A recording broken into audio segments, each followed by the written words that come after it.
Assalamualaikum warahmatullahi wabarakatuh. Perkenalkan, kami dari kelompok 1 yang beranggotakan saya sendiri Ahmad Badarudin, Nur Hasanah Jamil, Ahmad Akmal Yusmar, Alfisyah Oktarina Pinanggi, dan Rona Sabila Putri. Di sini kami mau membahas tentang pengembangan sumber daya air.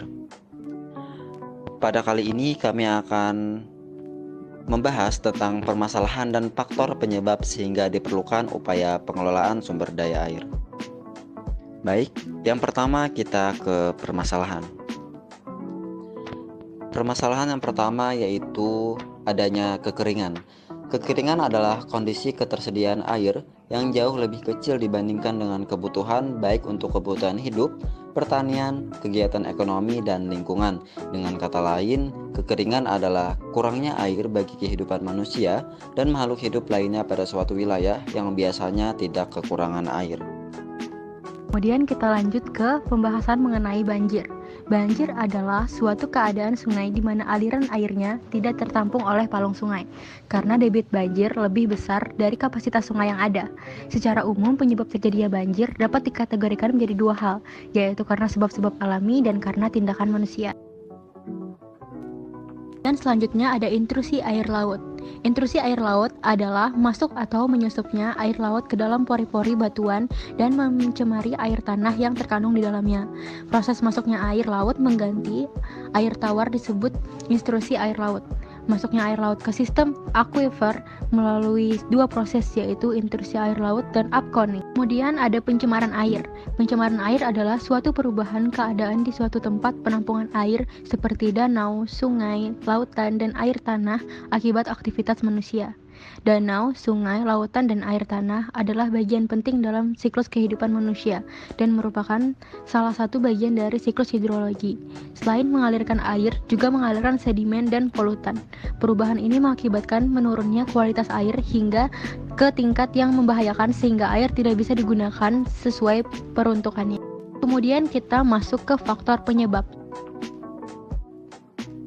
Pengaruh global climate change seperti efek rumah kaca, pemanasan global, dan sebagainya menyebabkan semakin sering dan semakin besarnya intensitas extreme climate events.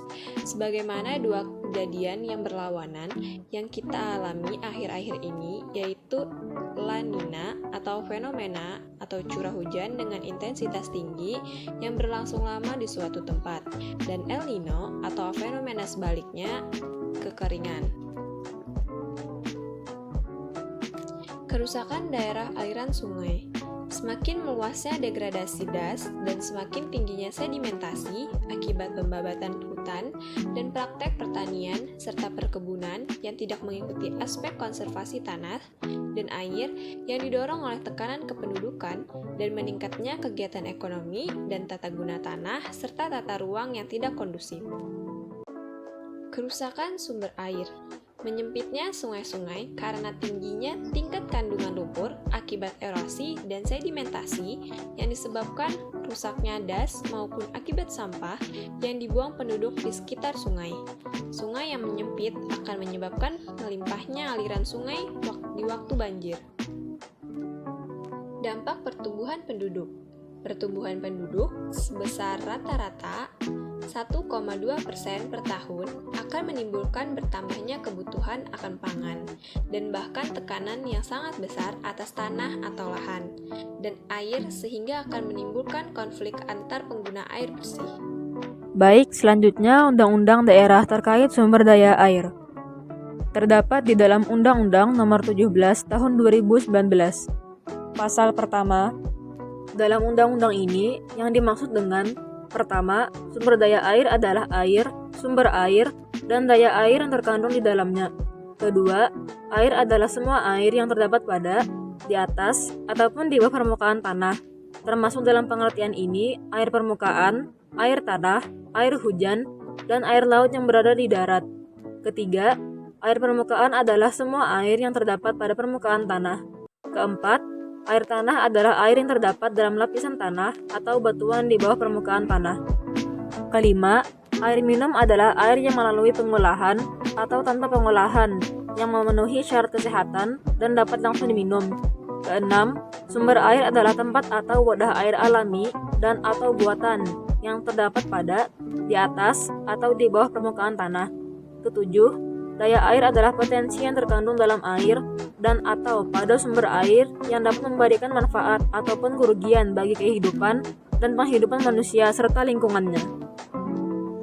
Pasal 2. Pengelolaan sumber daya air dilakukan berdasarkan asas 1. Kemanfaatan umum, 2. Keterjangkauan, 3. Keadilan, 4. Keseimbangan, 5. Kemandirian, 6. Kearifan lokal, 7. Wawasan lingkungan, 8. Kelestarian, 9. Keberlanjutan, 10. Keterpaduan dan keserasian, dan 11. Transparansi dan akuntabilitas. Pasal 3. Pengaturan sumber daya air bertujuan 1. Memberikan perlindungan dan menjamin pemenuhan hak rakyat atas air. 2. Menjamin keberlanjutan ketersediaan air dan sumber air agar memberikan manfaat secara adil bagi masyarakat. 3. Menjamin pelestarian fungsi air dan sumber air untuk menunjang keberlanjutan pembangunan. 4. Menjamin terciptanya kepastian hukum bagi terlaksananya partisipasi masyarakat dalam pengawasan terhadap pemanfaatan sumber daya air, mulai dari perencanaan, pelaksanaan, dan evaluasi pemanfaatan. 5. Menjamin perlindungan dan pemberdayaan masyarakat, termasuk masyarakat adat, dalam upaya konservasi air dan sumber air. Dan yang terakhir, 6. Mengendalikan daya rusak air secara menyeluruh yang mencakup upaya pencegahan, penanggulangan, dan pemulihan. Terima kasih sudah mendengarkan presentasi dari kami. Kami ucapkan wassalamualaikum warahmatullahi wabarakatuh.